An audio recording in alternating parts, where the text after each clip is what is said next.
Bonjour, je m'appelle Océane Lafrogne, je suis gérante de 2 entreprises, donc Claudine Fleur située au 29 Fruitière à Vertus et les Jardins d'Ossé situés à l'avenue du Général de Gaulle à Vertus également. Donc la première boutique c'est vraiment artisan fleuriste où on fait beaucoup de fleurs coupées et la deuxième boutique est plus dédiée à la plante, plutôt type jardinerie.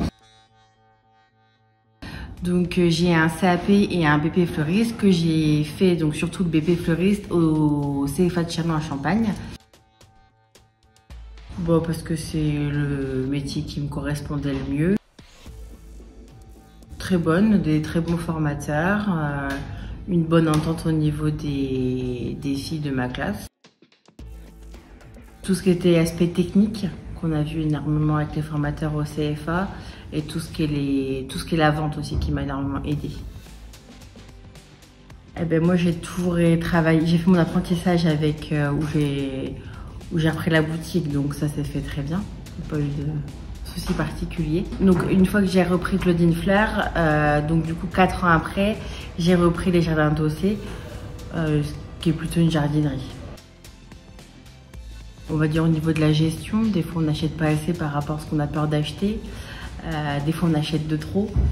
C'est vrai que c'est pas toujours évident de savoir comment faire.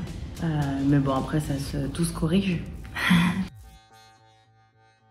L'évolution, c'est qu'on vend de moins en moins de fleurs coupées. Donc du coup, on se rapproche au niveau de la décoration et tout ce qui est niveau événementiel également.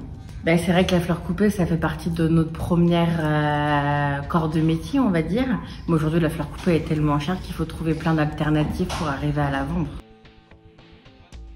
Et ben, tout ce qui est l'événementiel, faire des gros mariages, des événements, etc.